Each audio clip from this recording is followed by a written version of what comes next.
Welcome to the Calyrex Game Corner's Pokemon D&D campaign, featuring Cindy, a young vagabond from the Hoenn region with pyromaniac tendencies, Gimli, a stocky, burly miner from Sinnoh looking for his lost son, Elodie, an enthusiastic foodie and baker from Kalos, and Schmidt, an enigmatic man from Johto with a duck.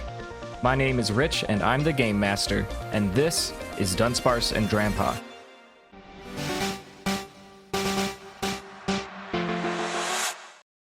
A belligerent Gyarados has made hostage of a Sinnohan freight ship destined for Dewford Town, the cargo ship caught in Gyarados' spiraling wake. This Gyarados is gargantuan in size, and while Gyarados are typically quite large as a species, this particular monster is truly Leviathan. Unable to control its own power, her eyes glow red as she rides in the center of a swirling whirlpool, creating vortices of whipping winds around her body.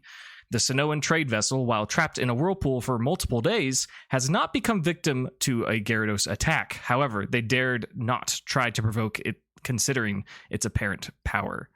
The Quacko Packo has come aboard the SS Verity following the distress call of the ship, per a premonition granted by Officer Delaney's Gothitelle.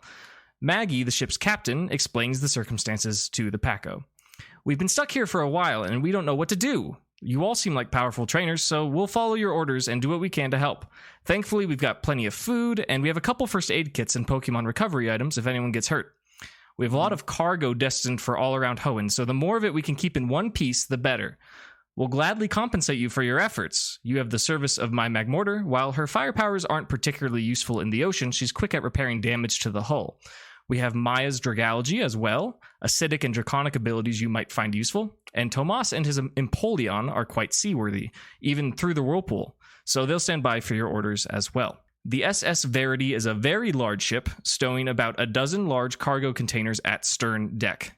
Its port side is always facing Gyarados as it is locked in the whirlpool. The SS Verity does not contain any weaponry. The only defenses it usually needs are its hoses, Empoleon's ice-shattering beak, and Magmortar's fiery cannons. While the 100-foot diameter whirlpool Gyarados has created is spinning counterclockwise, the storm and the entirety of the Cataclysm itself is slowly moving southeast towards Dewford Town and is sure to reach shore in a matter of hours. For this encounter, there are multiple paths to resolution, and the crew of the SS Verity will provide different calibers of reward depending on how well you protect their crew, their cargo, and their ship. The first thing I want to do is confirm with everyone who is in their party. I currently have Trevor, Toidle, Bean, and Lasagna. Great. And I think I put Littlefoot back in my party because we have 5 now, right? Correct. I was about to say, did we get a new one for the gym? For the Rustboro gym, actually, not for Dewford. I did slot in Littlefoot. Great. This is also an opportunity that if you don't remember, just please choose.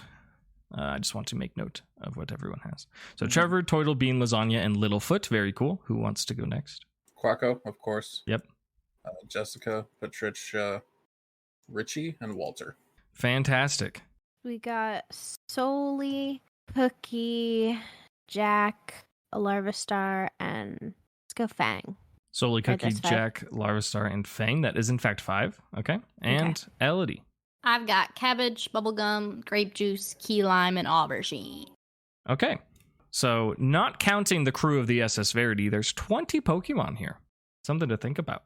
Do you have any questions regarding the things I've gone over? I will take that. I'll take that as a no. I would like to offer you 3 minutes to strategize and discuss if you so wish, or if you just want to jump into it, we can roll initiative. I'm good with strategizing real quick. Okay. Yeah, we definitely can. I'm going now. I was thinking Schmidt can focus on, I think we decided it had a device somewhere on it last time that Schmidt was able to identify. If Schmidt wants to focus on getting that off it, the rest of us can focus on distracting it and also making sure that the ship and the people aboard it stay safe. The second one I'm not too sure about, but I can probably do distraction pretty well with cacophonous things. My Pokemon are well attuned to making lots of noise and blinding lights, so I can contribute to that, but that was my general idea. I don't know what you guys had in mind. No, that seems correct. I mean, Sounds like a plan. Yeah. I think I was going to be focused on the Gyarados anyway, so. Okay. Just to confirm, we have 3 of the Packo on deck with the crew, and we have Schmidt riding Patricia out somewhere, we will say just at a reasonable distance from the main target. That's correct? I think we said 35 feet. 35, that's fair. And just to note, I'm realizing it's just the map is for reference more than anything. I think this creature, the Gyarados, is a little small. I think if you incorporate the little whirl or the little typhoons that surround it, that's closer to its size. So regarding like hitting melee attacks or ranged attacks, we can consider that distance to beat the full size of the creature. It is very big, disturbingly large, one might say. If there are no questions, you all may roll initiative. 4. 17. It's based on Dex, right? Yep. Also 4. I'm assuming your dex is higher than Gimli's, or maybe not. Mine is +1. 0. He just has luck when it comes to dex rolls. Yep. Pure luck. Let me review the initiative order. Elodie, Schmidt, Gyarados, Crew, Cindy, and Gimli. And then we will repeat. All that being said, Elodie, you may go first. What are you doing? This Gyarados, while clearly a threat and clearly maybe in pain, it is writhing about and creating typhoons. It is not aggressive at the moment. Okay. I really don't think we can soothe it in any way, so I feel like going the disorient and distract route is probably our best move. First off, as I can do this as a bonus action, and it's always fun to start a battle this way. Mm-hmm. I think we should christen this fight with an ancestral Fey magic. Let's do it. Let's fucking go. 86. That's a new one. Roll a d4. That's a 4. That's crazy. Cabbage holds up her hands and gives off like a fairy chant of sorts. And all the crew members and everyone who's looking at Cabbage observes as poofs into existence are 4 duplicates of Cabbage. Each of them mirrors her movements and actions and lasts, they have 10 HP each. And there's just 4 Cabbages now. I'm sorry, how long do they last? Did you say that? They last until they're knocked out. They are essentially permanent. Oh. So Yes. that's pretty fun. 4 Cabbages. Count them 4. Question. Yes. Do they move like if I command Cabbage to do something, do they all do that? Or do they move independently? You can establish how spread out they are, and they all make the same movements and actions. They can pivot on their tiles, but they are all moving in tandem. Cool. Yeah, that's good for action economy, because I'm like, having 4 is cool, but also then I have to command 4. No, exactly. Yeah, that might be excessive. No, they all do the same thing. All right. So, as far as what I want to do now with my turn, I have currently Cabbage and Grape Juice out for sure. Would I have enough like action economy to bring out Bubblegum and then have them all go for Cacophony together? Yeah, we'll say on the first turn, you can establish up to 3 Pokemon. That's fine. Okay. Yeah, that's absolutely fine. Yes, I will bring out Bubblegum, and then so Cacophony based on like Dazzling Gleam from Cabbage, Hyper Voice from Bubblegum, and Grape Juice Uproar from Grape Juice aimed at the Gyarados. Cool. Just creating the whole commotion. Yes. Okay. So sorry, is the intent to like dazzle and distract, or are you trying to do damage with this thing? The main intent is to distract. Okay. But if I do damage, I can do damage. Okay. That's cool too. And you are on the deck of the ship. Yes. Anywhere in particular? Are you on? You can remember your nautical directions, maybe, or are you just on the port side? My nautical. Yeah, we're probably just on like the port side, kind of in the middle. Okay. As far as front and back goes. Sure. Fire away. You may roll 3 independent performance checks. Gotcha. Oh, dang. Okay. Well, Cabbage rolled a natural 1. Nice. Cabbage is feeling it. Cabbage is feeling it. All 4 of the cabbages. Right? They're going crazy. Bubblegum got a 23. Okay. Grape Juice got a 16. Okay. We will say that based on these rolls that there is no light show. There is no Dazzling Gleam occurring. Despite there being 4 cabbages. They couldn't figure it out. Their spacing was weird. They were too crowded. You know, the cabbage wasn't used to all these clones appearing. The sounds though, the sounds are different, and maybe there's some bubble spectacle as well. I'm not sure how you flavor it. Sure, why not? It is very windy, so the bubbles are produced, and then they whoosh, like after a few seconds they get whooshed away.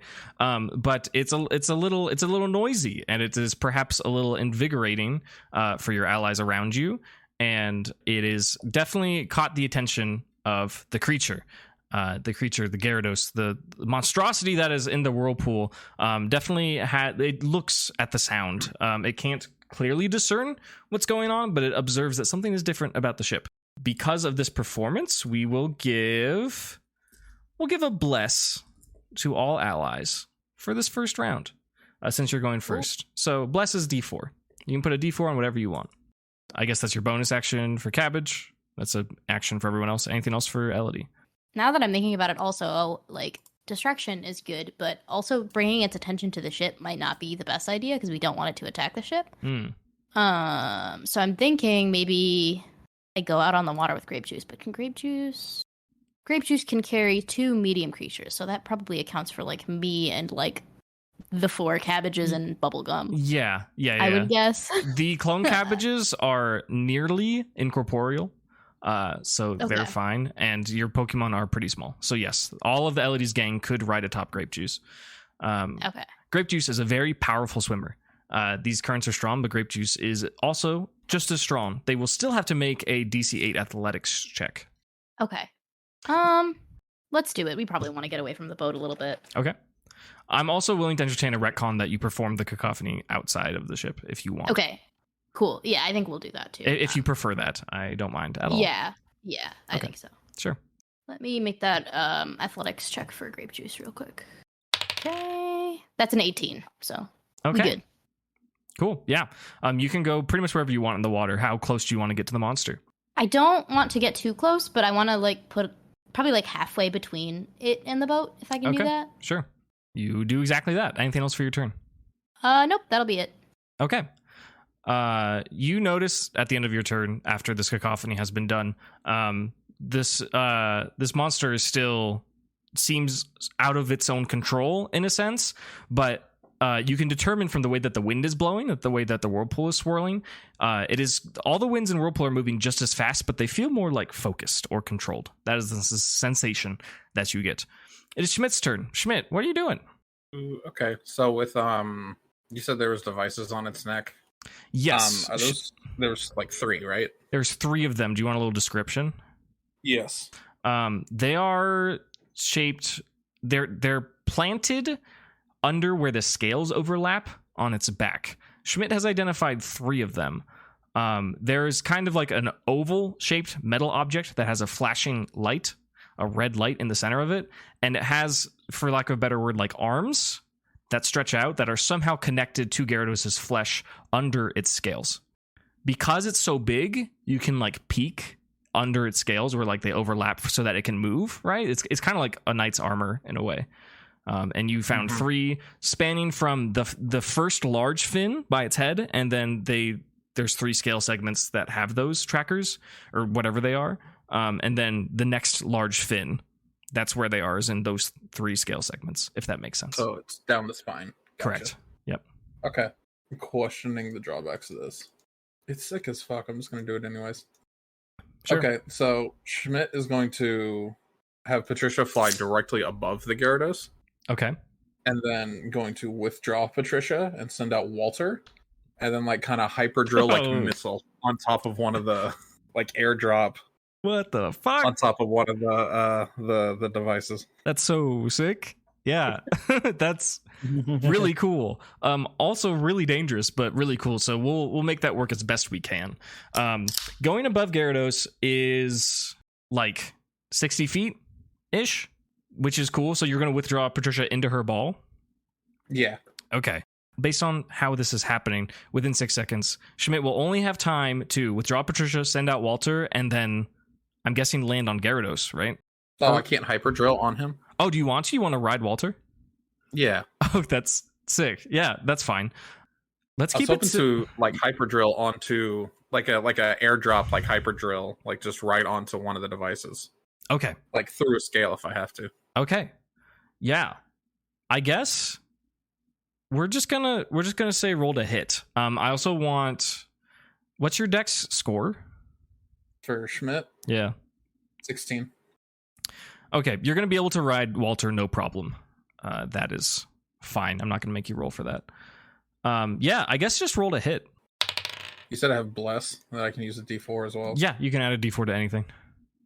Okay, that made it a dirty 20, but Okay, that is sufficient. To be clear, are you attempting to do damage, or are you trying to pry off one of these things? I'm trying to pry off one of these things. Okay, I will have you roll Hyperdrill's damage. Okay. 23. Okay. 3 points of normal damage. Yeah, that's great. The topmost device that Schmidt has identified, Walter's able to move his drill around the armor of the Gyarados and drill into it until it pops off. And along with it, you see that perhaps several gallons of blue, like eerie blue liquid comes pouring out, like just kind of all over the place. And you can see that on the arms of the device that implant itself into Gyarados' flesh, there are sharp barbs. I will ask Walter and Schmidt to make a DC 11 dexterity save to be able to remain on Gyarados after this event happens. It got a 13. Okay. What is Walter's dex? Plus 3. Walter got an 18. Okay. You're both able to stay where you are, about 50 feet in the air, on this monster, and you have removed one of these devices. As Walter and Schmidt do so, the Gyarados lets out a roar that seems to reverberate throughout everyone, and every single person, not their Pokemon, but the trainers, must make a DC 15 charisma check. Gimli can do strength. 22. Okay. 19. Okay. It's 16. Nice. With the 0 charisma modifier, by the way. 13. 13. Okay. Oh. Elodie feels scared. She feels frightened. She feels like that the sound that she made may not have been the best thing. One of her actions on her next turn will be at disadvantage, as she is Gotcha. very spooked. I will keep track of that. Does Schmidt do anything else with his turn? Can I? Do I have turn economy? Let me know what you're trying to do, and I will let you know if it makes sense.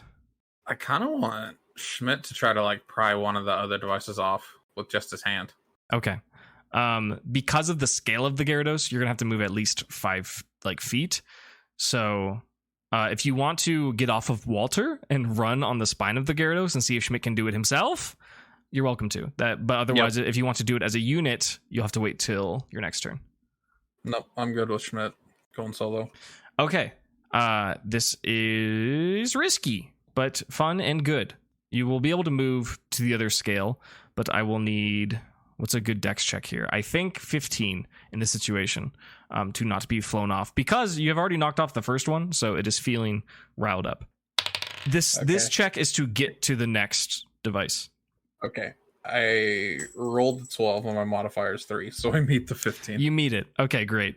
I will say that you arrive there, but based on the action economy and the falling, that you can't remove it until your next turn. But you're safe and established on the Gyarados, and you can hang on until your next turn. Okay. And it's just Walter out, right? I guess Quacko's always out, technically. Quacko's there, yeah. Okay. He's just hanging out. He's not like doing anything in particular. Yeah. Okay. I imagine Quacko's like still like maybe flying around where Patricia was, like Yeah. a little distance away. I like that. That makes sense. Have Quacko roll a perception check. Okay. I was just thinking about our very first play session, and I remember Schmidt sent out Quacko to like look around with a perception check, and I want to do that right now. Yeah. Quacko proficient in any kind of... He is proficient in perception. Dog, why haven't I been doing this shit? It is maybe the best skill in the game. Maybe. That's a dirty 20 with that. Oh, that's hella good. That's incredible. Quacko notices, and by proxy, Schmidt notices, and, no point in metagaming. The party will also kind of notice, thanks to Quacko's brilliance and leadership, that the whirlpools not the whirlpools, the little mini typhoons that are circling around Gyarados are filled with, 1, strong air currents, 2, just general like debris and water and seaweed, and 3, various types of Pokemon, various oceanic-looking Pokemon are being flown around in the typhoon, and they look to be in distress. That is all. Oh. Oh. I believe that's it for Schmidt. Yep. Okay. This is where the Gyarados rolled. So the Gyarados will, in fact, be acting here. Gyarados will let out yet another roar, and its eyes... I can refer to them as female because we know the color for whiskers. Her eyes glow a brilliant red as she seems to have been disturbed from the removal of the object that was implanted into her body. It seemed to have hurt. It seemed to not have been delightful. And she lets out a roar, and within each of these typhoons, well, there's 4 of them, she's going to make a roll. Okay. Within all 4 of them, a seemingly profoundly innocent and worthless red fish Pokemon glows a brilliant white light, and 4 regular-sized Gyarados appear outside of each typhoon, and they eye down the Quacko Packo and the SS Verity. They do not take an action, but they have recently evolved, and they have been drawn to combat. Gyarados will take its normal action, and it will writhe about and try to shake off the attacker that is on its back. Is it going to make an attack roll, or is it going to request a save from Schmidt? I think it's going to request a DC 14 dex save. We'll do 1 less than before because Schmidt's already mounted on there. For Walter as well. Well, Schmidt didn't make it. Okay. Walter rolled less. Walter did not make it as well. Okay, what are the numbers that they got? They both got 13. 13. That's not terribly low. Each Schmidt and Walter, because of the massive scale of this creature, they aren't flown off, but they do lose their gripping, and they each slide down about 15 feet down to the next fin, the next large white fin of the monster. The creature will do one more thing, because that's how fucking mad she is. Let's see. She will target the Magmortar, who is standing on the SS Verity, with a bolt of lightning, rolling to hit. It misses. Fantastic. It goes stray and just strikes into the hull of the ship, leaving kind of a smoldering, smoking area, like pile, little dent in the ship. But Magmortar does not get struck by it. And that is it for Gyarados. Let's see what Cindy's doing. All right. How long is this Gyarados? Ooh.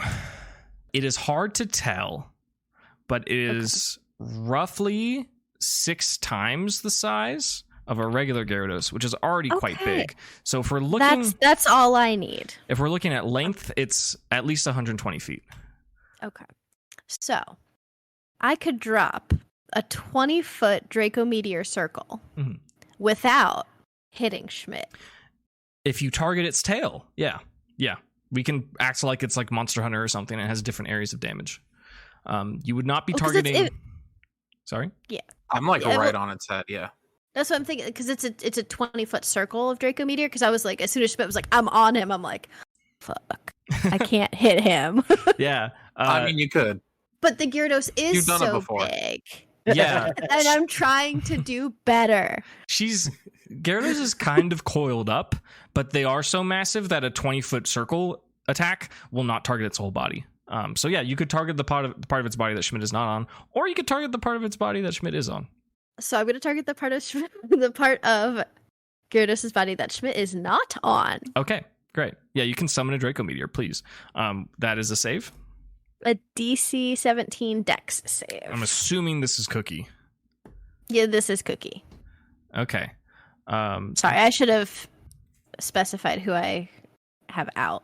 Yeah, that's fine. I guess we'll go with Cookie and Solely out for now. Okay. Yeah. That does in fact hit for full damage. Gyarados has a lot of crazy bonuses happening at the moment, and she fails. You may roll neutral dragon damage. 33 damage. 33 points of neutral dragon type damage as Draconic meteors pummel into this Gyarados' lower part of its body. It is not loving that. This is its first time taking damage in this situation. Significant damage besides the pain that it felt from the device being removed from its body. It fires off a stray Thunderbolt at Cookie. Rolling to hit. Does an 11 hit? An 11 does not hit Cookie. Okay. Once again, the damage was just so great, Gyarados could not focus. It is a little distracted, and a Thunderbolt goes wide as Cookie deals damage to it. Cool. We got Soli out here, but Soli is not particularly good at things. How far away are we from this Gyarados and the newly formed Gyarados? You are precisely 30 feet away from the large Gyarados. There are 4 Gyarados at each of the cardinal directions, the smaller ones that it has summoned. One of them is 5 feet closer to you, and then the other ones are further because they're on the other sides of the Leviathan Gyarados. Okay. So maybe with Soli, we're gonna put out a little Dark Pulse. Ooh. We're targeting in that direction. Like the range is 30 feet, so I can hit the big Gyarados. Oh, so you want to hit the big one, not the little one? Just confirming. Yes. Okay. That's another save, or is that a roll to hit? It's a roll to hit. Okay. I know I usually don't opt for those, but Yeah. Here we are. Well, fuck. Sounds good. I'm gonna take a wild guess that an 8 will not connect. Unfortunately, does not. I'm very sorry. The Dark Pulse shears through the air, but this malicious ray that Soli fires off gets dissipated in the harsh winds. That is fine. Okay. I think I'm good for my turn. Okay. It's the crew's turn. They look around, they see what's been happening. They're impressed with LD just jumping in the water, and they look specifically at Cindy and Gimli, because that's who they're close by, and they ask the two of you, "Hey, we're jumping in. All right, what can we do to help? I see you got some fire types," and Maya says, "I got Magmortar too. Are you trying to get closer? We can try and move the ship. We can try and set up some platforms for you. What are you trying to do?" I wonder if they could focus on the extra bonus Gyarados. Is that an order you'd like to give? Yeah, because then that's something they can focus leading on the pretty charge. Independently. It's like, hey, you handle these guys, and then we can kind of. I'll lead them into handling the other Gyarados while you guys focus on the big one. Okay. If that's the case, are you asking them to hold their action and wait for your command, or do you want to give them this command on their turn for them to start Give doing? it the command on their turn because they go right before me. So Okay, roll charisma. You can add your strength. I crit. Fantastic. They all get an immediate sense of authority from Gimli. Even the captain, Maya, or Maggie, they all say, "Wow." Absolutely, yes, sir. And Tomas, without question, leaps off the side of the Verity 40 feet below into the water. And right as he lands, he sends out Empoleon, and he starts dashing through the water at incredible speeds, moving towards the Gyarados in the back. Magmortar, with this incredible range, fires a flame burst at the distant Gyarados on the right, the freshly evolved one on the east side of the Leviathan Gyarados, rolling to hit. That does in fact hit. How much damage does it deal? Not much, but maybe enough. It does not remove that Gyarados, but it makes it pretty dang weak. It seems like it just evolved, and it seems like it is a little disoriented and not sure what's going on, and it feels pretty bad. Magmortar is fairly powerful. Dragalge is going to focus the nearest Gyarados. It will fire off a Dragon Pulse. It does not hit. It goes wide as the mother Gyarados, this belligerent one, sees it coming and uses its tail to flick the new baby spawned Gyarados at the south side out of the way of the Dragon Pulse. It's Gimli's turn. Okay. I set up to deal with the bonus Gyarados. They're all in a collection, right? They are at the cardinal sides of the Leviathan Gyarados, which occupies a 30-foot square, I think. Okay. So they're pretty spread out, but they're targeting 2 of them so far. Okay. I will assist them in targeting those ones. I was hoping to barrier the ship first, but I don't think I can focus a barrier that large. So the barrier is a new skill for me, but Yeah. So understand it says additional PP for each ally. So I can't reasonably use it to help protect the ship because the ship's pretty big. Ooh. So I do like that. I would argue that you would just consume all your PP. I mean, that's fine. Okay. Yeah, I would. Yes, that's my yes but for today. Yeah, absolutely. If you want to do something, I want to hear it, and I think that is reasonable, but it will come at a price. Oh yeah, of course. 1 minute is a great duration. Yes. That's Okay. 10 rounds of combat to protect the ship. Yeah. So Excellent. I think. Okay. So we'll have we Lasagna will. do that. Sorry. So this is like a psychic barrier. So this is effectively, I didn't describe what the barrier does, but this is increasing armor class. Plus 2 AC. So the ship has plus 2 AC, which is pretty reasonable. And if you are on the ship, you are going to be granted half cover. We will give you plus 1 AC, and maybe depending on the throw, we'll give you help on the saving throw as well. Mm-hmm. Plus ones.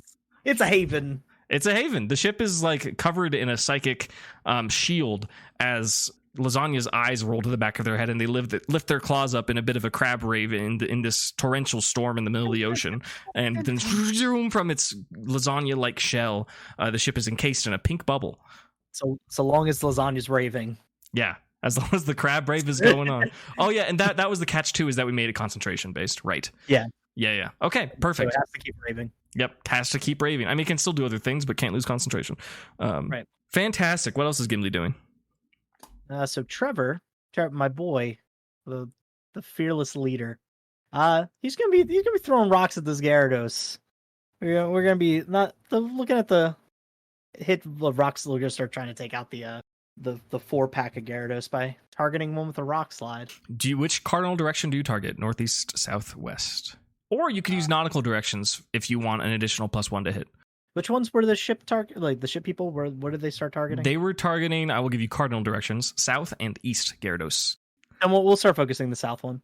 South one, got it. That's the one that Dragon Pulse missed on. What attack are you using? Rock slide. Okay. It is making a strength DC 18. save. Yep. DC 18. Gyarados are pretty strong, but this one's freshly evolved. It got a natural 18. It's still taking damage, correct? Yes, takes half damage. Okay, please roll super effective half damage for rock slide. Normal damage. That is 28 damage. 28 damage as the rock slide from Trevor, right? Yep. Thrown into the air and connect with the southernmost Gyarados that's closest to the ship and pull it into the sea. It is removed from combat. Anything else for Gimli? Debating whether Trevor sets a sandstorm on the ship as well. But I don't know if I want to do that yet. Depending on how everyone else moves, I might consider it. But we won't do that this turn. Okay. Yeah, we're good. Okay. That brings us back to the top. Elodie, what are you doing? All right, gamers.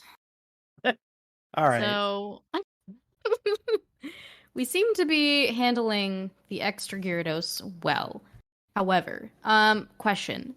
So the Gyarados came from those little typhoons filled with Pokemon surrounding Gyarados. Is the one that fainted, is the typhoon still there, and or are all the typhoons still there? Correct. And there are still a series of different species of Pokemon that are swirling about. All sea Pokemon. It seems that they are not having fun. It seems like it is not of their own volition. Mm-hmm. I do happen to have an equal number to the number of typhoons of cabbages who are capable of sanctuarying. So, although the Gyarados seem to be doing all right, wouldn't we be seeming to be doing all right against them? It might be a wise idea to sanctuary off those typhoons so that Gyarados can't mess with them anymore. Interesting. What is the size of sanctuary?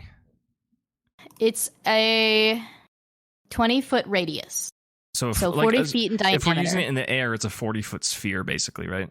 Basically, right. Okay, yeah. We will say, while the wind tunnel itself goes higher vertically, all of the debris and Pokemon are caught within about 40 feet. So if you pull it off, yeah, you could close them off. Yeah. Okay. Do we think this is a good idea, gang? Yeah. Yeah. Okay. It just removes one more chaos spawner from the battle. Exactly. Now, That's my chaos spawners. idea here. So I guess I have some questions. Some things to consider about this strategy. I do want you to do it. Don't get me wrong, but I want to logistic things out. There are still 3 Gyarados up that might have something to say about a creature entering their vicinity. Furthermore, to get to the one in the back, you're going to have to go over or around another Gyarados, including the big bad mean one. Right. Things to consider. However, these are things to consider. However, I have considered them. Okay. I would like Cabbage to use Misty Terrain. Okay.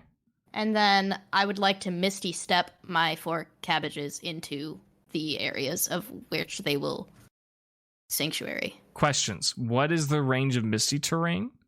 Okay, that's true. Let me check that. We can say it floats on the water. It's 30 feet. Okay. So I would probably Sorry, have grape to get juice. closer to some of them. Grape juice has to get like right up on Big Mama Gyarados for this to work. Okay. Which I'm not saying is like impossible or bad, but I'm just saying that's the risk that you're taking. Right. Also, what is the action economy for Misty Terrain? So Misty Terrain is an action, but Misty Step is a bonus action, and Sanctuary is a free action. Free action. Okay. So yep. That technically all speaking, fits. I could do all 3 of those things in the same turn. You totally could. Let's go. Action economy. Okay. Let's go. All right. Yeah, let's try it. I'll try and get close with grape juice. Might as well. Grape juice can get right up to Mama Gyarados' belly. No problem. Okay, cool. You already rode the strength check. Grape juice is strong. It is kind of crazy how large this thing is. It is terrifying. Elodie can crane her head back, and all she sees is a serpent. Now that I'm here, I will pull off that Misty Terrain, Misty Step, and Sanctuary centralized on those Typhoons. With the Gyarados in them. Question, you said the one of them was attacking one of the Gyarados? Is he close enough to be included? Sorry. I'm cool with him being within it. But... Yeah, no, there are 3 Gyarados remaining, actually, and if you do pull this off successfully, they will be trapped inside, I believe, per the mechanics of Sanctuary, because they are hostile, correct? Right. But our friendly who was attacking one of them? None of these... somebody who was attacking one of them? Schmidt is on top of Big Gyarados. Right. But you can't Sanctuary that. One of the Empoleon NPCs. guy. The Empoleon guy. That's yeah, right. Yeah, he's not within the Sanctuary range. Oh, okay. Yeah. Okay, that's fine. He jumped in the water. Dragalge and Magmortar are the only ones that shot off attacks. Tomas didn't make it. He just jumped in the water? Yeah. Okay, got it. Okay, that's fine. As far as action economy goes, could I do anything else? Or that was kind of a lot, I guess, even though well, you're not done either. I have some questions for you for this maneuver. Oh, okay. This is a complicated maneuver. One, where is original Cabbage going? Where is her Sanctuary?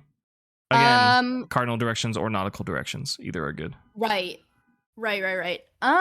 We'll say that she goes to the port one. Okay. Oh, you know what? Actually, I should flavor this because nautical directions are based on the direction of the ship. This Gyarados is moving towards Dewford Town, so they are moving south. That is important for ship directions. So one more time. What nautical direction is Cabbage doing for Sanctuary? OG Cabbage. But the southernmost one, like Gyarados, is gone though, right? It's gone, but the storm remains. Okay, right.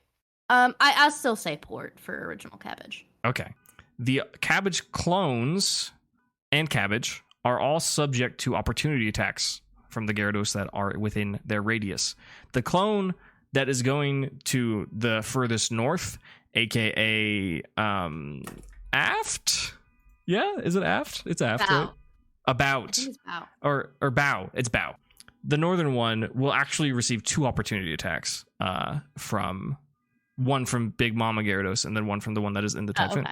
Okay. Even with Misty Step? Oh, it's a bonus action. Fuck, you're right. Yeah, no. Thank you for correcting me. No bonus. No opportunity attacks with Misty Step. Thank you. Okay, yeah, you do that. All 4 Cabbages drop to 0 HP. And force fields, 40-foot spheres emerge around the Typhoons. The storm within the spheres continues to spin, but outside the influence of the spheres, there is no movement. There's still a massive storm overhead, and there's thunder and lightning and rain. But all the creatures that just a whole variety of sea Pokemon and 3 newly evolved Gyarados are trapped inside pink bubbles as Cabbage faints. Cool. As far as other things Elodie can do, yeah, that was movement for Grape Juice and then everything for Cabbage. So you still got a couple more things you can do. Okay. Also, Misty Terrain is active. Do you want to read that real quick? Just so everyone knows what it's doing right now. Okay. So for 3 turns, no grounded creatures, I'm assuming water creatures as well included in that, inside the Misty Zone can suffer from new status conditions, and when under healing effects, add an extra die of healing. Incoming dragon-type damage to any creature grounded in the mist has no damage bonus. I'm sorry, Dragulgi. We will say, yeah, in the water. So, like Big Mama Gyarados, in the water. The ones that are in the bubbles, they are flying. They are not affected. And this applies to all allies and stuff as well. As far as my fellas and what I'm doing with the rest of my turn... You are welcome to... Sorry, what were you thinking? No, you can... I was going to say, you're welcome to do like a help action. Be like, I want to help this person. I'm just thinking about D&D options that we don't always run through. Right. Like on their turn, I want to give them advantage. You can hold. You can say like, I want to wait to see what Gimli's going to do and pop it there. It sounded like you were coming up with something. I was thinking about doing something. If you want to think about it, we can give it to Schmidt. Yes. I can throw you in later. Sure, let's do that. Let's keep it moving. Schmidt, what are you thinking? Can I, as a bonus action, rip off my glove with my teeth? Ooh, yeah. Okay. So Schmidt bites down on his glove, rips it off, and reveals his left hand for the first time. The hand is entirely a gray metal, and it has fingers like talons. Oh, Sick. Holy and shit. a robot bird hand.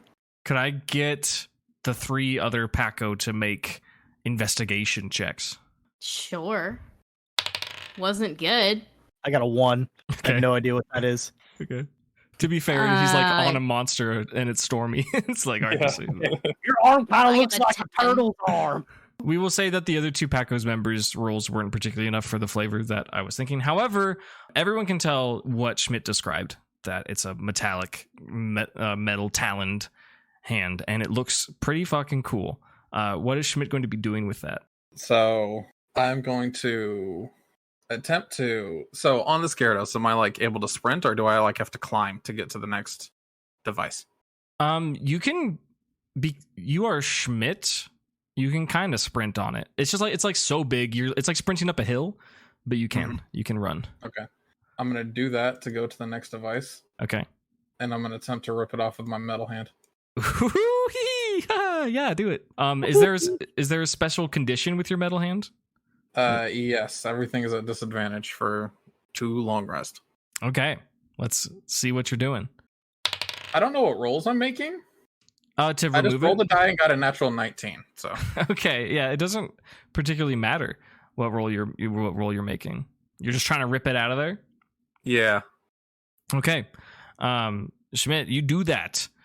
You dig your taloned fingers into Gyarados' flesh under its scales. It's got kind of like a fishy flesh. It has this thick armor, but underneath, it's just a little fish. You rip out one of these things, and yet again, the flashing light on it stops, and you can see the sharp barbs that were used to implant itself into the Gyarados, and again, a blue liquid spews everywhere.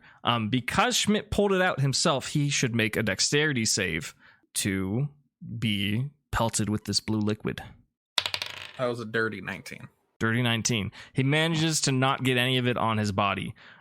He looks at his hand, at his left hand, and he sees that with the metallic fingers, the liquid that remains is like sizzling. It's not decaying the metal at all, but there's something going on with this fluid that is suspicious. Oh, okay.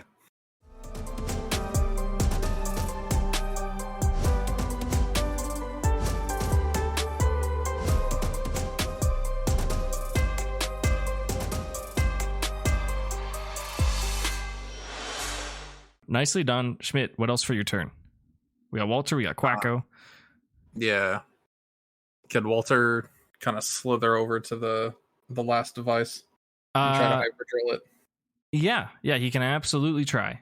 Am I just rolling to hit, or am I rolling like to get over there as well? Walter's going down, or is it? Yeah, he slid down. Yeah, he has to make just a DC 11 Dex save. Probably should have Schmidt do one too, but his action was so cool. I'm gonna rule of cool and say that he could run up because that's just so cool. Walter did not make the dex save. Okay, what'd he get? He got a 7 + 3, 10. 10. Oh, he just missed it. Yep. Walter begins to slither down, and he slides off of the side of Gyarados. He is beginning to fall. No. Of course, this is D&D combat, so things are kind of slow motion, but he's falling. He's descending. He was above Schmidt, so Schmidt, you can try to grab him. You're going to be grabbing him with your bad arm, but please try to. DC 12. DC 12. I rolled a 15, so we're fine. Okay, you grab him. You grab him by his tail, and he's going in the storm. And he is glad that you got him because he's feeling stressed out. He won't be doing anything else this turn. Is Quacko doing anything this turn? Quacko is just going to be chilling. Okay. Quacko is, in fact, chilling. Anything else for Schmidt's turn in general? No, not this turn. Okay. This Gara means business. Something's going on. She's in a bunch of pain. She doesn't know what's happening. She writhes her body and slams her tail, her massive 25-foot wide tail, right on top of Elodie and friends. Elodie, Bubblegum, and Grape Juice make a DC 16 strength save. Baby doll eyes. Okay, as a reaction, you can give them advantage. Epic gaming moments. Is that how? I mean, okay, I guess that is how. It's not a roll to hit, so I'm flavoring it that way. So, okay, baby doll eyes. Okay. Do I have to? It says yourself or an ally. Yeah, I'm gonna let it slide. Could I use? Okay, because I was gonna offer to use like all 3 PP to kind of cover. I should have let you do that, but it's too late. I already decided. Okay. So just use one. For now. I also have baby doll eyes on a bubble gum, but that's okay. Okay. Do you want to stack it? I mean, can we? If we want to do it that way, I'm cool with. Try. I'm cool with saying that like both of those baby doll eyes covers us 3 if that's like already what you decided if the one does. You know what I'm saying? Yes. We'll do that. Okay. Cool. All right. I will take away that PP then. Okay. Okay. I did already roll with advantage for Elodie, and she failed. Bubblegum failed. And he's Louise. We all failed anyways. So everyone failed. Great. I tried. It's okay. We tried. Love to see it. It's mostly water types, so that kind of helps. No super effective damage happening. Grape Juice suffers the most damage, being the one carrying everyone, and she has to kind of pull everyone back to the surface so that they don't drown. As she gets pushed underwater, she is dealt 48 points of water type damage. Both Elodie and Bubblegum receive 24 points of water type damage. Gotcha. 24? 24. 24. Let's hear it for 24. Mama Gara is not done. She sees these bubbles. She's confused and frustrated and doesn't understand what's going on. She's going to fire off she's going to, with the whip of her tail, actually, she will splash it in the water and create a wave past Elodie with intention to 1, strike Tomas, and 2, rock the boat. I guess just for fun, because Gimli's on the ship, we can have Gimli roll strength for the ship. We'll say that the ship, well, the ship has a +0, but we'll give it the armor class, so we'll give it +2 for strength. And then I do need to roll for Tomas to save, and I lost my d20, but it's somewhere. Dirty 20. Fantastic. Tomas, natural 11, not going for the DC that I wanted. Tomas and Empoleon get rocked back by a massive wave that is caused by the Aqua Tail as Elodie and her team gets pushed into the water. Tomas and Empoleon take a little bit of damage. They are restricted with movement, but the ship, which Gimli's rolling for, but he's not at the helm or anything, but we're saying that the barrier is helping. It's a massive ship, and it is used to having really strong currents, especially in the Hoenn region, and it rocks a little bit, but none of the cargo falls, which is great. Finally, Gyarados looks at the target it just used Aqua Tail on, which is Grape Juice and Elodie, and within its open mouth it roars, and yellow and orange energy begins funneling around its teeth as it stares at Grape Juice. That is the end of its turn. Cindy, what are you doing? Oh, fuck. Okay. Is Schmidt's still on Gyarados? Correct. Great. And Elodie is by the tail. Correct. So if I hit it with a 20-foot circle, it's going to hit somebody. Yeah. Yeah, at this rate, because we're covering about 40 feet with those circles, yeah, you're going to hit someone. Great. Most of my moves are like fire, which is not so great, or melee. Can I send out Fang? Yeah. And have Fang do a move? Oh, wait. Dragon moves don't do a lot of damage with the Misty Train, right? To Mama Gyarados, correct. She is in the terrain. But you're on the ship. Sorry, does it affect the attacker or the defender? What does it say for Misty Terrain? It says incoming dragon type damage to any creature grounded in the mist has no damage bonus. Okay, so you just lose your damage bonus. It's still good damage, but you just don't get the plus at the end. You just get the dice. Sending out Feign is one of your 3 action economies, though. Keep that in mind. Yes, I am aware. I'm just double checking that Fang is a high enough level to still benefit by my exploding dice. Yes. Perfect. Okay. We're going to have Fang use Dragon Breath, which is a 40-foot cone. I thought it was a line. Hold on. It is a cone. You're right. You can angle the cone. That's fine. So try not to hit Schmidt. Yeah. That if it hits more water, like that's fine. Exactly. That's fine. It's not an aerial attack of meteors falling from the sky. Exactly. That is a dexterity save, correct? Yes, a DC 15 dex save. Okay. Big Mama Gyarados rolling dex save. Gets a natural 3. Will not be saving against this. Cool. It is also paralyzed. Ooh. Because it failed by 5 or more. This Gyarados is using one of its legendary resistances to negate that effect. Stupid. Sorry. It's good to check it off. That's a good thing. 5 damage. Hey, better than nothing. Yeah, the dragon breath gets fired off from Fang the Shelgon's mouth. A little funny turtle dragon guy standing on top of the ship just goes blat, and a big old dragon breath connects, and it seems like it stings, like particularly despite the misty terrain. Gyarados had to use some of its resources within its mental and physical capabilities to not feel the full impact of the effect. Cindy has one more action she can use. Would anyone be opposed to me doing an aerial 20-foot cone attack? On the where I am? Yes. Yes, I would be opposed. I love the question. Okay, but Elodie has like water types. Some of them. That's correct. It's like a magma storm. While it is correct that my Pokemon are water types, I am not. Yeah, you know people exist, right? Like I'm just letting you know. Like they do be out here. If you would like to flavor a use of a move, like we're assuming that your Pokemon over level 10 are masters of their elements.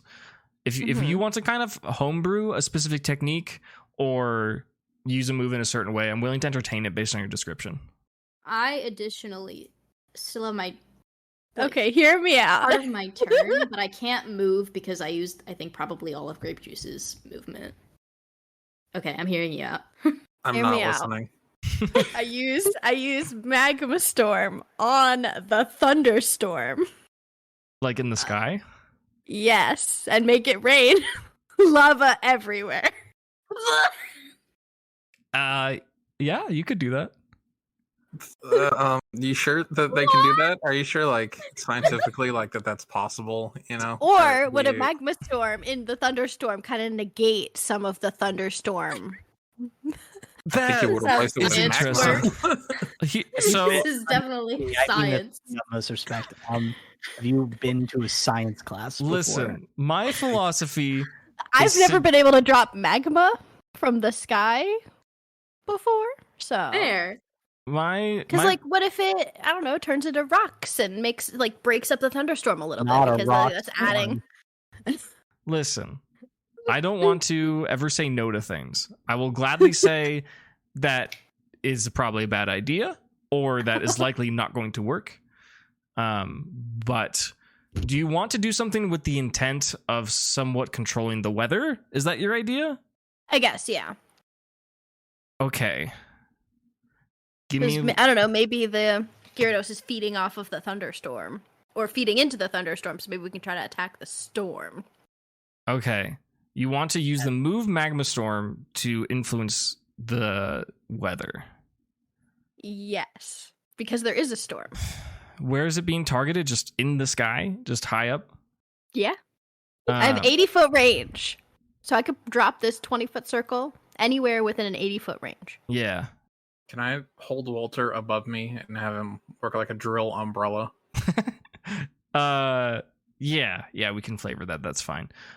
Because you're not using the attack and there's like nothing to save, I will have you roll a d20 and we will see what the effect is from there. Okay. A straight d20 is 17. Okay.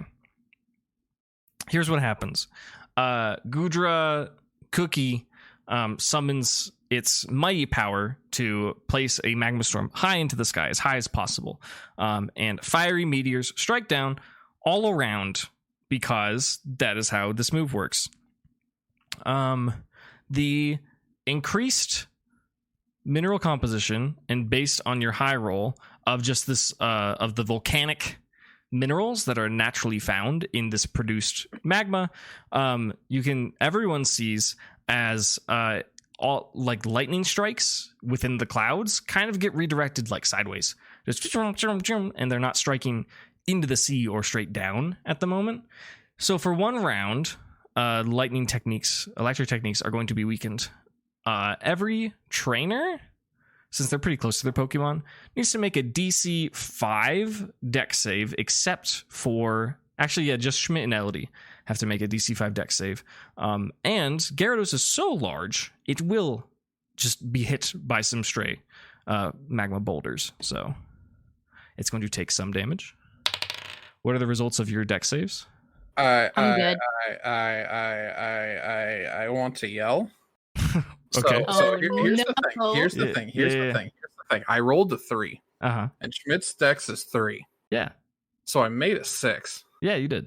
But I swear to God. I also got a 6, buddy. Okay. We're scraping the skin of our teeth here. You did say that you picked up Walter as an umbrella, right? Yeah. Yeah. That was kind of a joke, but yeah, sure. There's one that is like heading straight for Schmidt, and Walter actually flips around and drills the magma boulder so it doesn't strike right as it connects. Some Gurren Lagann, yeah, fight the power. Pretty cool. Gyarados takes a non-huge amount of damage. The storm has certainly not been quelled nor defeated, but how electricity works within the clouds has been altered for a little bit. Very interesting, Cindy. Mm-hmm. Anytime. It's the crew's turn. Tomas got kind of fucked up by that wave. I don't know what he's doing. I'll come back to him later. Maggie and Maya are on deck, and they loved Gimli. They turn to Gimli, and they say, "You want us to keep going for the Gyarados, even though that they're in the little bubbles?" Yes, we have to keep the pressure. Okay, so for clarity, they're going to attack the bubbles. Which ones are in the bubbles? There's bubbles around each little typhoon at the cardinal directions of the mother Gyarados. The southern typhoon does not have a Gyarados inside. The northern, eastern, and western do. They have sanctuaries around them. Yeah, where's the southern Gyarados if it's not in the bubble? It was defeated by your rocks before the died? bubble. Yeah. It was pulled into the sea. Oh, I didn't even realize. Okay. Mm-hmm. Wow.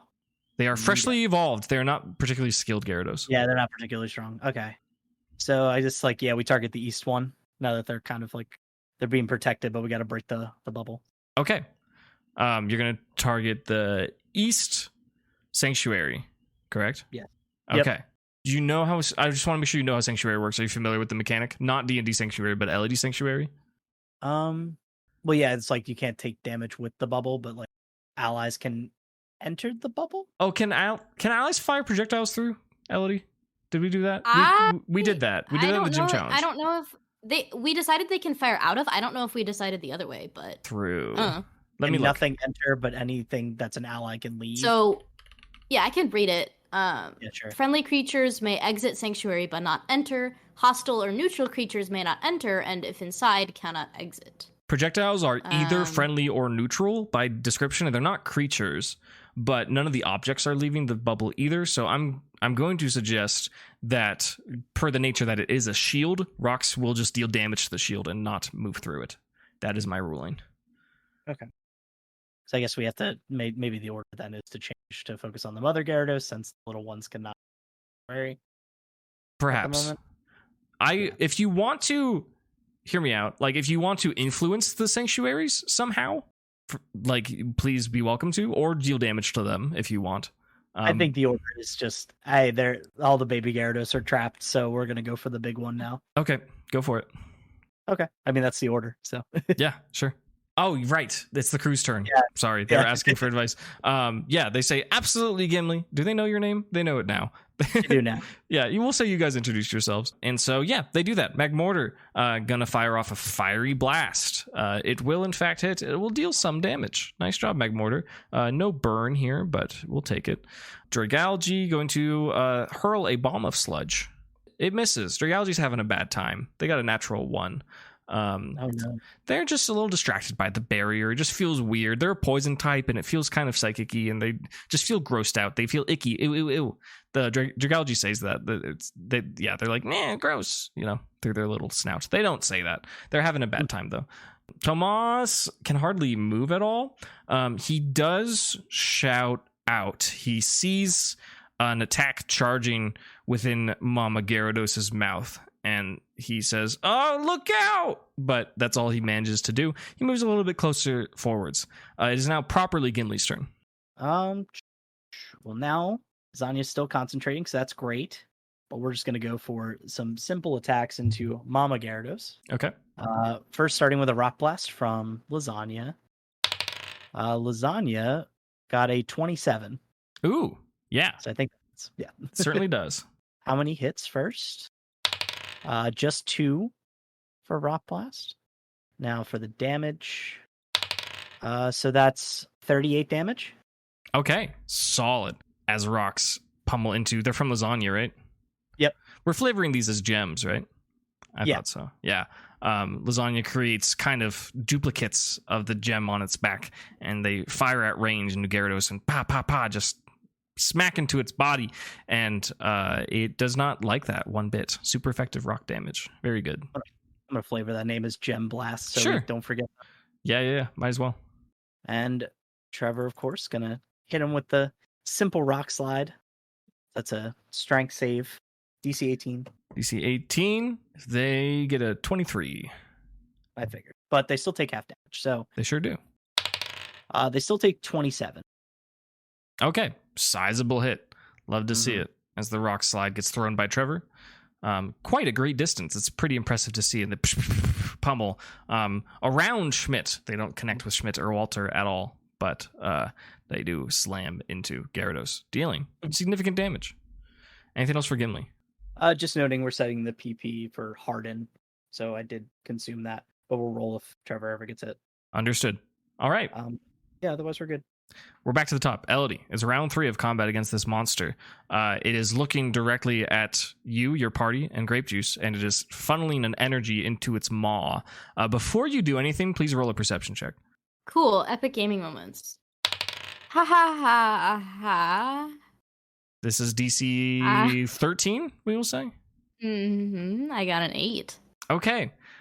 You are scared. I'm not good, man. Yeah. I'm not happy. Yeah. What are you gonna do? I have somewhat of a plan. Okay. Could we say that? Because I remember last turn I was like, I'll hold what I'm doing. Can we say I pulled out Aubergine? Sure. You had that economy. That's fine. Yeah. Okay. Cool. That's all I wanted to do is just pull out Aubergine. Cool. Yeah. Awesome. Gaming moments. All right. Here's what I'm thinking. First off, I'd like to give Schmidt and Elodie's party time, even though I'm very scared right now. Okay. So he will get a D8. He may use as he pleases. Very nice. Other thing that I'm gonna do. How long is a turn, like in real world? 6 seconds. 6 seconds. Not much. What time. I would like to do is I would like Elodie, Grape Juice, and Bubblegum to go under the water. Mm-hmm. But I would first like to get close enough that Aubergine can leap onto the tail of Gyarados. You're already very close, so Aubergine has to make a DC 10 acrobatics check to do so. Because it did just lower its tail to attack, so it should be easy to get on. past easy. Epic gaming moments. Okay, yeah. Aubergine makes that leap, and you'd like to dive underwater. Yes. Okay. Do you have an idea of how long? For at least the duration of this whole turn of combat. Okay. I want a strength check from Grape Juice. This is not whether you succeed or fail. This is how well Grape Juice does the diving maneuver. Gotcha. It will succeed. I just want to know how well. This is what check? Strength. 23. Okay. Very nice. Very good. In quick succession, Elodie realizes the danger, and Aubergine is instructed to leap onto Gyarados' tail. Nimble little kitty riding on the Serpentine dragon. Grape Juice then promptly dives underwater. Elodie, and I guess only Elodie holds her breath because the other two are amphibious to some extent, and dives. The current is especially strong right under Gyarados, and the sounds that you hear underwater are of like whooshing and thrashing as its giant body is moving in the wake, but you are not immediately impacted. It is very dark. It is maybe the scariest water you've ever been inside of, especially lowering your entire head into it is frightening. Anything else? Mm-hmm. I guess I wouldn't know this, but has Aubergine observed that the Gyarados has shifted its focus to Aubergine? Ooh, no. Well, it would know that Gyarados has not changed its target. All right. That doesn't make me feel any better. All right. Can I then...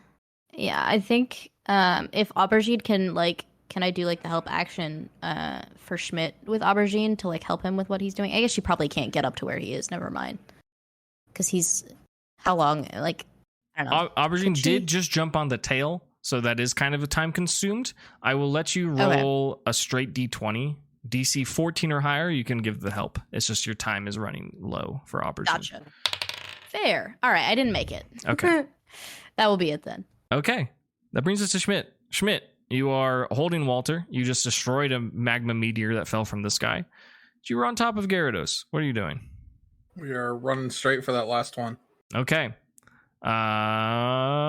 It's charging an attack. You're going down. Just DC 10 dex just for Schmidt. If you're going to carry Walter. If you're not, then we'll change that. I made it. Okay, cool. We'll just... Do you want to carry Walter, or do you want Walter to slither? Yeah, just keep him tucked under his arm. Sure, yeah. You do that. You get to this third device. What is your plan of action? Can I, both hands hold Walter and, I don't know, kind of, shove Walter down and hyperdrill into the device? Yeah, that sounds hilarious. Please do. And hilarious in a cool way, not in a stupid way. Yeah.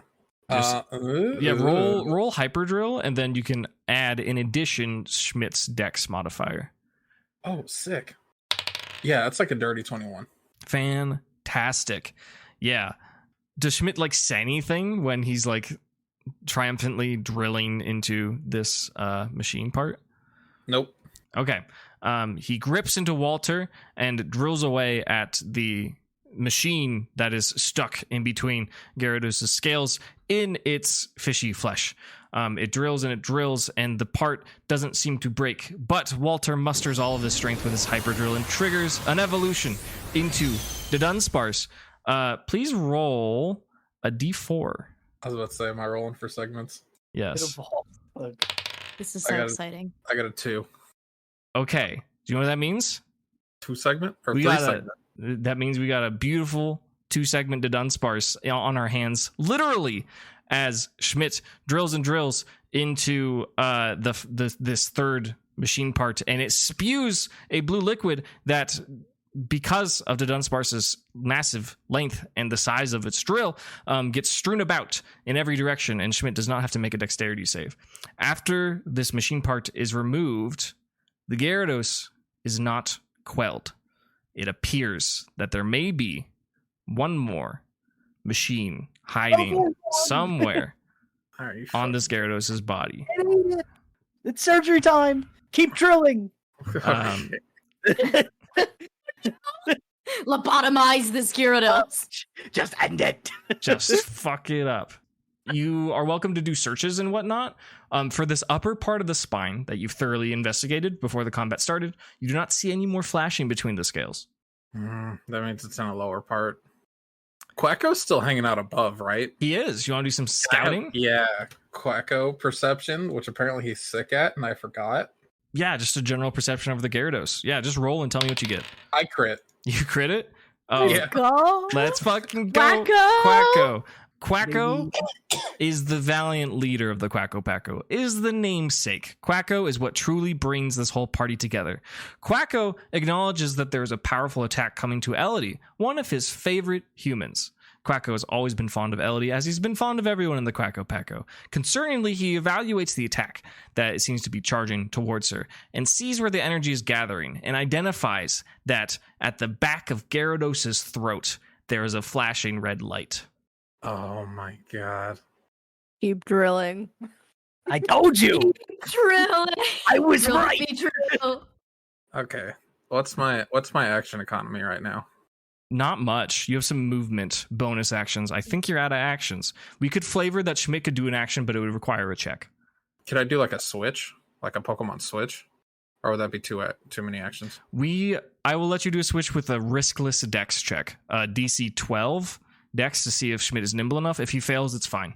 He's not going to drop his Pokeball or anything. But you do need to be fast. I failed. Okay. No switch right now. I am sorry. Could I... I failed. It's fine. Yeah. That's the turn. Okay. Understood. Perfect timing. It is our friend's turn. This Gyarados is charging attack since the last turn. It will let loose a Hyper Beam. This is a DC 18 dexterity save. Elodie's squad is underwater. We will give them advantage. This Hyper Beam will start under the water and just beam upwards and slice towards the ship, towards Gimli, and towards the crew members. It is a 30-foot wide beam that travels in an 80-foot line. We will give DC 16 to those on the ship because of barrier, and Elodie's Pokemon, all individually and Elodie herself, have advantage. I'm going to Baby doll eyes. ship. What are you doing? The baby doll eyes goes first, but I am wide guarding the ship. Okay, understood. Baby doll So we eyes. should discuss what is being baby doll eyed. Yeah, we can't baby doll eye this whole beam. For an Aqua Tail, I allowed it for 2 baby doll eyes, but this one ain't gonna happen. So, who are we protecting with this mechanic? You don't have to worry about the ship. The ship's just gonna be fine. It's just guarded. It's done. Okay. First wide guard is free. So I have 2 more PP for baby doll eyes. I will let you Could consume I them both. do? Yeah. Okay. So Elodie and one of her Pokemon that would benefit from it the most. You have to choose bubblegum or grape juice. you have to choose. Or aubergine. Is Oh, Aubergine No, in aubergine's range? not in range. Sorry, I lied. I was gonna say she's on the tail. Yep. It hits itself in its own tail. Oh my god, it's swinging everywhere. Okay, I'll do Elodie and Swampert. That's grape juice, right? Yep, that is grape juice. So they both get double advantage. An we'll extra say. advantage. Yeah, Can Bubblegum baby doll eyes herself? sure. Okay. Okay, pretty good damage negation, but also a pretty steep consumption of resources. We'll see how it pans out. Tell me what your saves are, Elodie and team. What is double advantage? Roll 3 I'm dice. assuming you roll. Yeah. Gotcha. Cool. So you're rolling 9 dice right now. I'm sorry, but Let's go. Let's do so much dice. Let's go. Elodie failed. with 3 rolls. Oh, Bubblegum got a 20, a natural 20. Okay, so that means Bubblegum takes no damage. Let's go, Bubblegum. And Grape Juice also succeeded with a dirty 20. Okay, So just me. Just little old me. a dirty 20 or a natural 20? There's a difference. A dirty 20. Okay, Okay. so probably still takes damage. Still takes damage. Still Yeah. takes reduced damage. And sorry, Grape Juice passed and Elodie failed, correct? Correct. I think that makes this damage the same number because humans are naturally resistant. Yeah. Because Both- somehow humans are immune, or not immune, resistant to Pokemon attacks. It's to balance the system. I don't know. It makes sense to me because Yeah. I feel like they're not like Pokemon attacks are not meant to be used against people. They're meant to be used against other Pokemon. right. You know? That is the thing that someone says right before they take 64 points of hyper beam. I'm fainted. As No! Elodie under the water falls unconscious, and Grape Juice also takes 64 points of normal type damage as the hyper beam eviscerates their bodies, tears parts of Elodie's clothing, and singes her hair even though she's underwater. As it immediately impacts with Elodie and her party and then zips upwards towards the ship in just this laser beam that fires through the sky and stretches out beyond the ship, Gimli instructs Lasagna to use Wide Guard, which creates like a massive gem-laden barrier around the area, and then the beam connects with it, and all the gems shatter, but the ship is fully protected from the dangers of the hyper beam. Let's move on. Schmidt, what are you doing? Let's move on. No, let's just From move the on. past. Oh, sorry. Did I just go? No, Baddie's turn. That was Gyarados' turn. Yeah. It's Cindy's turn. Cindy, what are you doing? You just saw your friend get bonked with a beam. Fuck. I don't even have anything that could go get her. Shit. I'm sure Grape Juice will get me. Okay. So I had used Magma Storm on the Thunderstorm. Just a reminder that Magma Storm lasts for a minute. Okay, sure. So it is still rocky, rainy. Yeah, we'll deal with that at the end of your turn. Okay. That's a good time. Okay. I will hit Gyarados with a Dragon Breath from Cookie. Okay. So it should do more damage. Sure. But is Misty Train still up? It should still be up. Well, yes, it will expire in 2 more rounds. 3 more rounds. Okay. I need a DC 17 Dex save. Okay. Mama Gyarados is rolling. She meets it. Meets it, beats it. Okay. So it's still half damage. That is correct. And no bonus. Without the bonus, it is 17 a Dragon Breath damage. It's pretty significant. It seems like after firing this powerful attack that Gyarados is like kind of out of breath, maybe. And as the Dragon Breath, I guess, similar word is funny, connects, it recoils back a bit, like it wasn't expecting that amount of damage. Cool. So now, Fang is also going to use Dragon Breath. That is a DC 15 Dex save. Okay, rolling it again. Natural 19, that should pass as well. Okay, so that is half the damage, 2d8. And they're both 8s. Let's go. Oh, let's keep going. Get exploding dice happening. So that is 21 Yo! damage. That's huge, actually, for all things considered. For flavor, do we want to say that they fire their dragon breaths together and they like intertwine? Double Dragon Breath? Yeah, Sure. double dragon, sure. Yeah, that's pretty sick. I like it. Nice. Cindy's dragon types, firing off powerful dragon breaths. And Gyarados is not enjoying it. Anything else for Cindy? I don't know what Soli could do that would be helpful because it's just starting fires, and apparently lighting your friends on fire is a bad idea. Apparently. Who would have thought? From experience, lighting your friends on fire, not a good idea. So that will be my turn. Okay. It's the crew's turn. Tomas shudders as he saw Ellie and her party get hyper beamed at pretty much point blank. Not thrilling. He's very delighted with what Gimli's maneuver was to protect the ship and the cargo. Very nice. Nicely done. And his immediate action is to scoot as far forward as he can through the choppy waves to get to Elodie in perhaps rescue efforts. Empoleon dives under the water and links up with Grape Juice, looking to aid Grape Juice, whatever Grape Juice is looking to do on her next turn. Maya and Maggie will turn to Gimli for a command. Current state of things, it's like, I think we need to look to more so disrupt the Gyarados' actions and let other people apply the pressure. So they can, I want them to find ways to, I don't know, well, maybe not even find ways. Can probably tell them directly that we need to be a little bit more distracting. So start using your moves to instead like pull their attention in different directions to kind of overwhelm the Gyarados, because since it's solo. Maya and Maggie say, "Yes, sir, Gimli." And Maya says, "Dragalge, use Sludge Bomb right in the eyes." And Dragalge goes, "Brrr," and it just spits a big honk of sludge, looking to perhaps blind this Gyarados or do something. Dragalge, no, that's not going to do it. Dragalge can't fucking do anything, dude. Worthless. I'm so sad, actually. I love this mon. It's rolling badly the whole time. Magmortar might not be as capable of distracting, but it has tools it can use.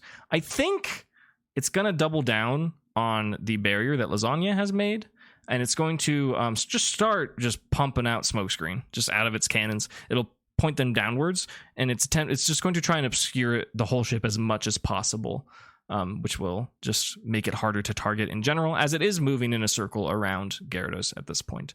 That is what they do. Gimli, you're up. I'm going to follow the game plan that I just laid out to them. I'm going to try to do more distracting type of thing. So we're going to aim for, like, I guess, like, certain parts of Gyarados to kind of, like, be a distraction and a nudge. Okay. I do want to attempt to use Gem Blast to like, kind of do what Dragalge was doing and, like, blind the Gyarados a bit. Sure.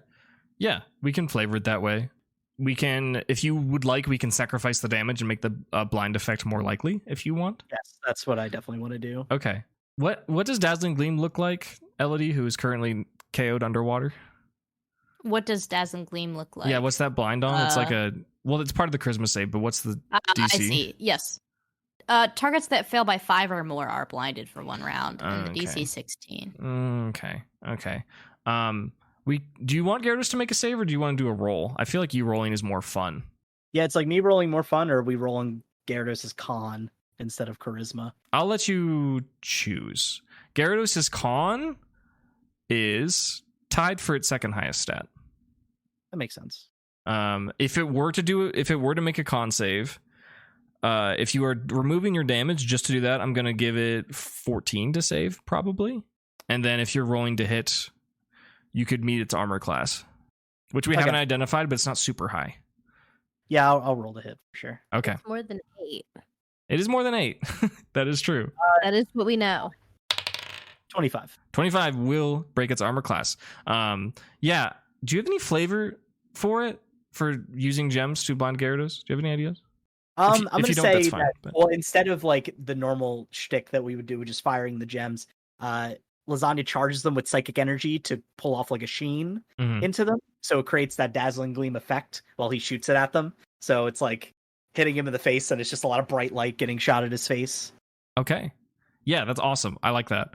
Using the prismatic effect of the gems to do such a thing. Gyarados will not be shrugging this off, as the tool that it had to do that was consumed earlier with Dragon Breath. So Gyarados will be blinded on its next round.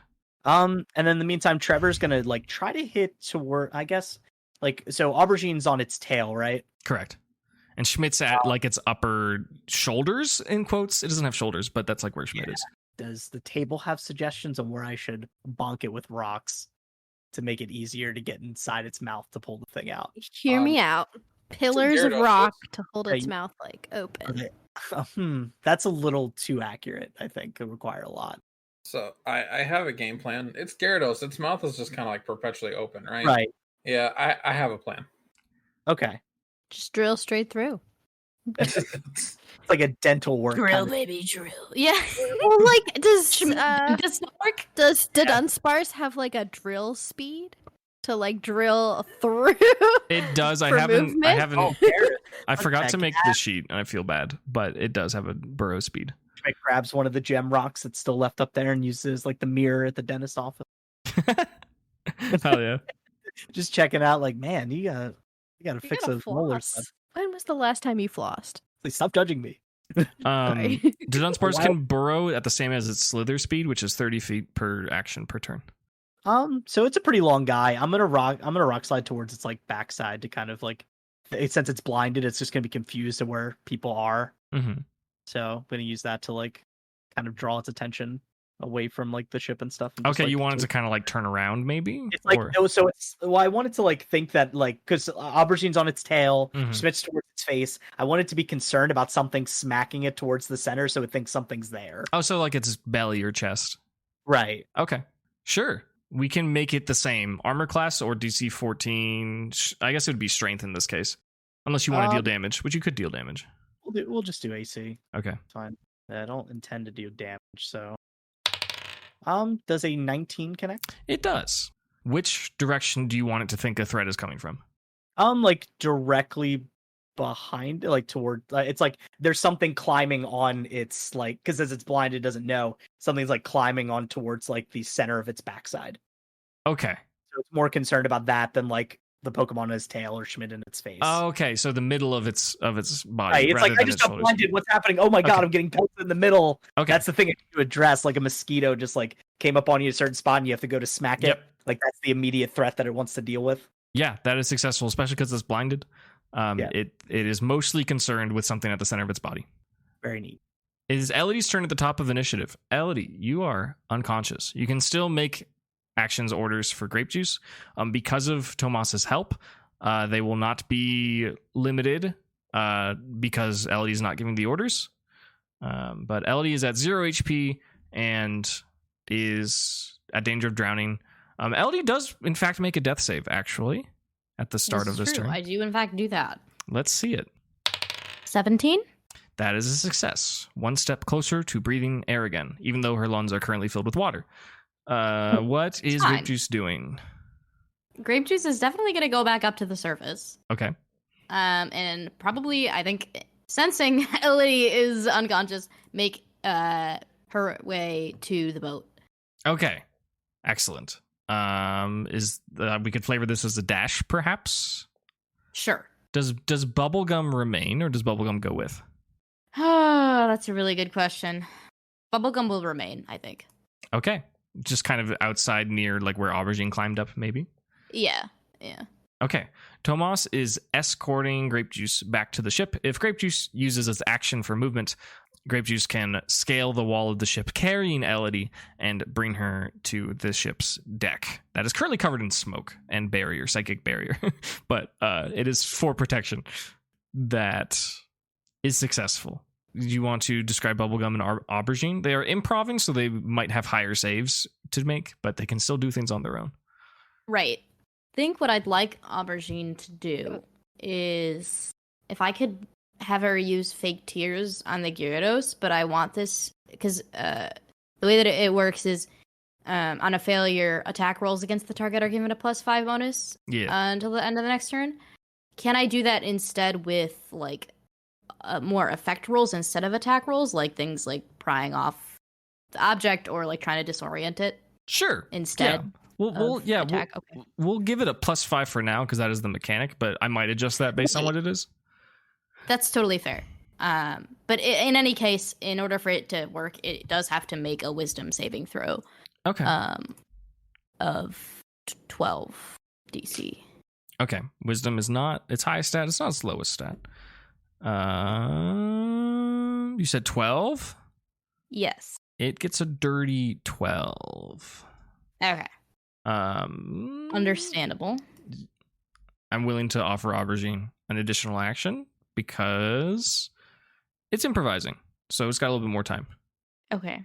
Has to be something different. Could be an ability check. Right. Could be something else. Right. Let's see.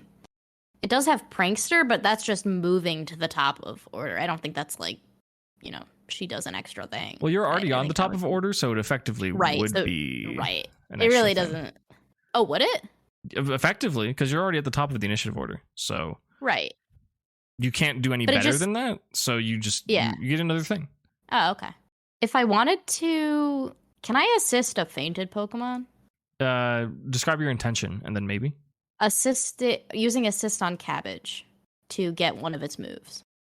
I thought Cabbage was recalled. Oh, yes. Sorry, I forgot how assist worked. Yeah, that's totally how assist works in the games. So it will suggest that like through spending time with the party, Aubergine can summon these techniques. Yeah, absolutely. Okay, cool. I will roll a d4 to see what she gets.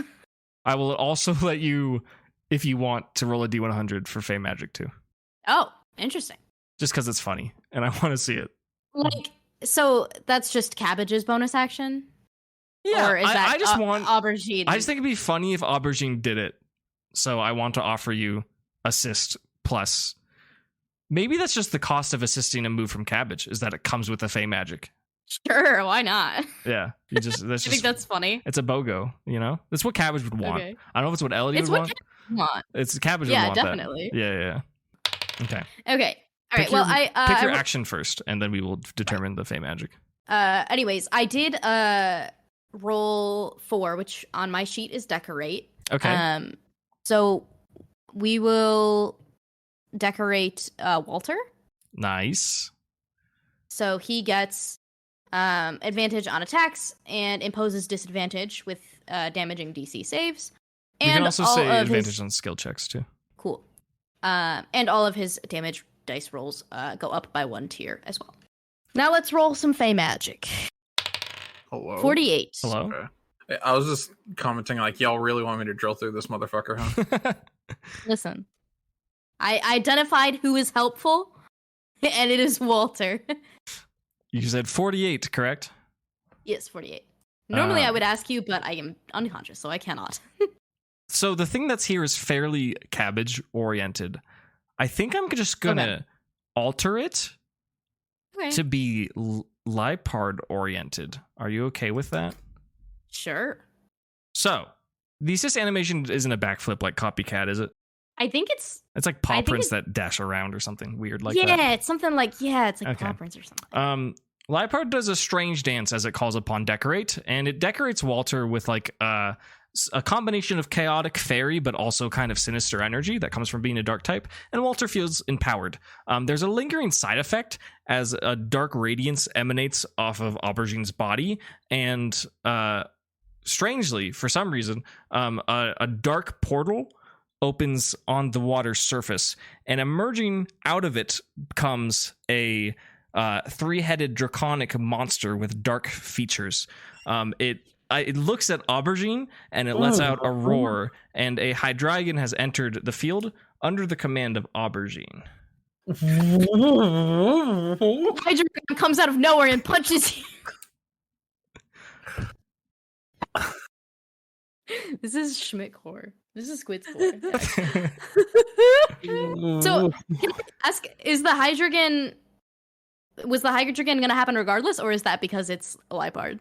So the effect is related to the 48 on the table for cabbage, but it has been changed because Lipard did it. All right. Understood.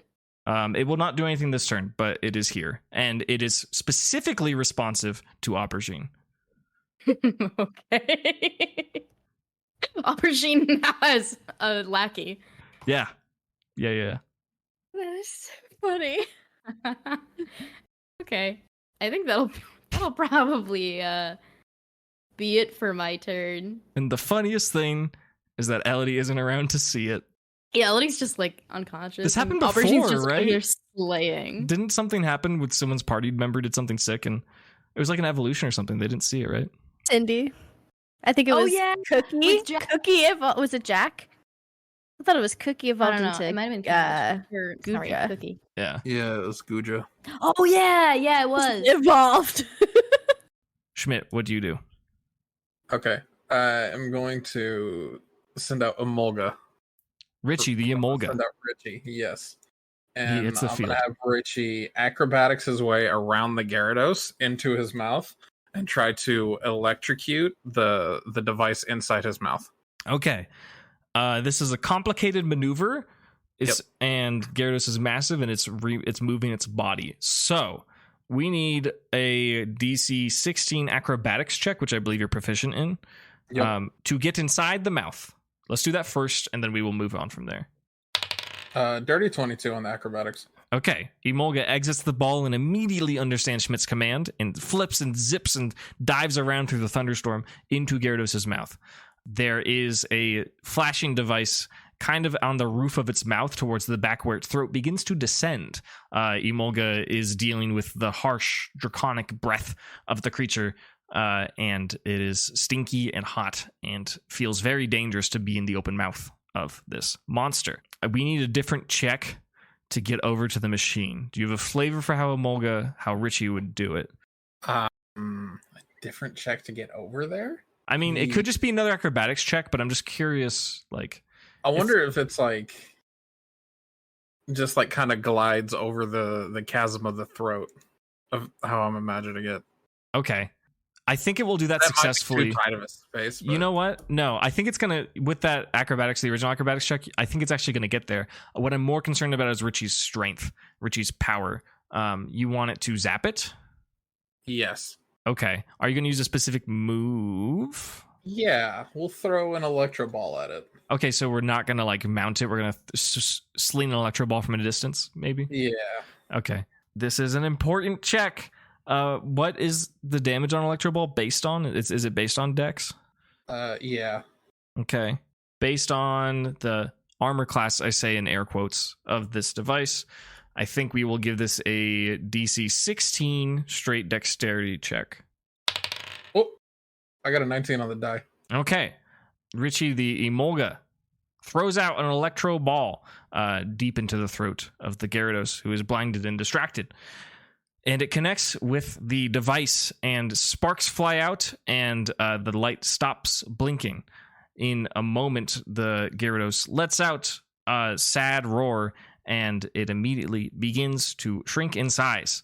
It becomes smaller and smaller, and all the creatures on top of it, including Schmidt, Walter, Aubergine, and I suppose this Hydreigon, but they're floating, are being prone to falling from about 50 feet in the sky. Please make dexterity checks or describe to me any backup plans for these mons as they are falling. Aubergine wouldn't fall that much. Aubergine's going to fall like 10 feet.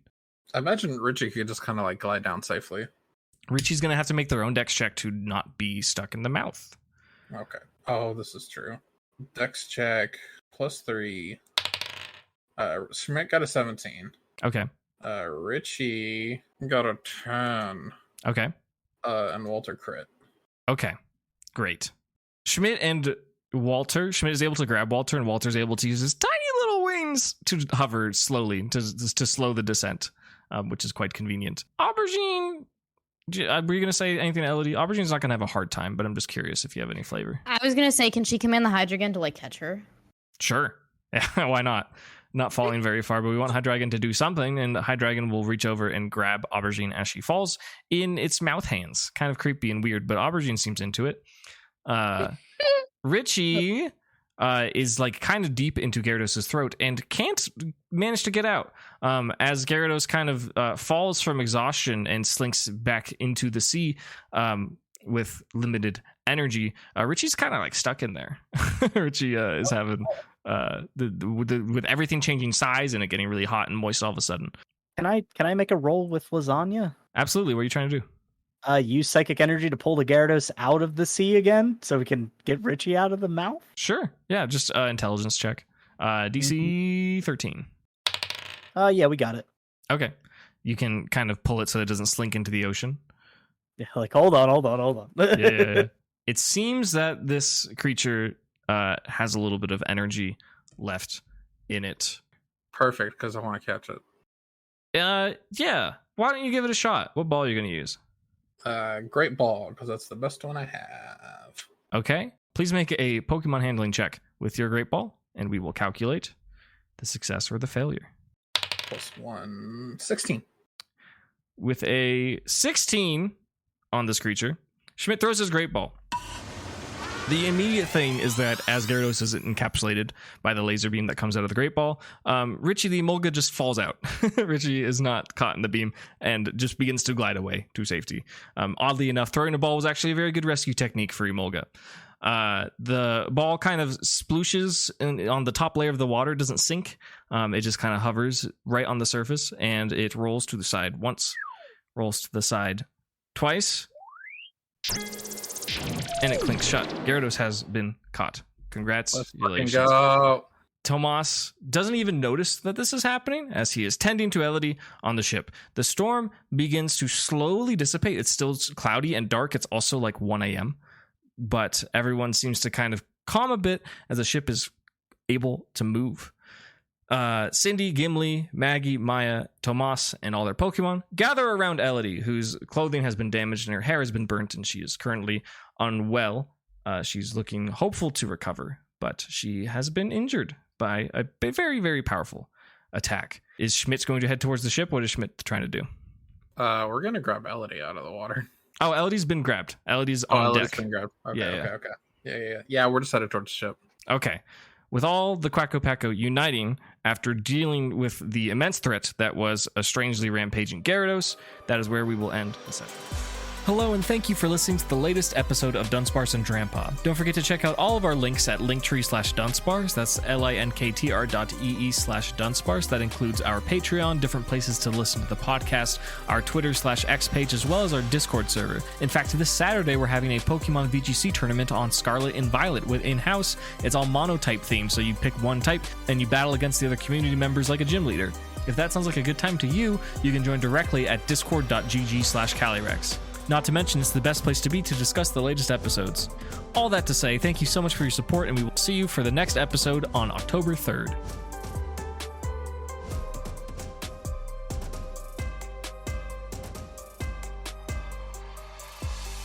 A belligerent Gyarados has made hostage of a Sinnohan... Fuck this dog, dude. Did you guys hear that? Yes. Yeah. I'm gonna I close the heard you window. say, Yeah, fuck definitely this did. dog. I got a little scared, honestly. Okay. It's threatening. Like, whoa! You think "fuck this dog" was scarier than the actual Oh sound? my itself? god, fuck this dog. Sorry, guys. I'm gonna close Like, the I window. thought you were, like, actively being Uh. attacked by a dog. You're like, oh my god, this is so inconvenient. 'Cause I'm getting attacked by this dog. She's just fist fighting dogs while he's DMing. Gotta roll these puppies. Oh Here my we go. god, there's puppies on the table. Puppies. Puppies! Alright. All the rain is replaced with puppies. Just goddamn It's dogs. raining cats and dogs. It's literally just dogs.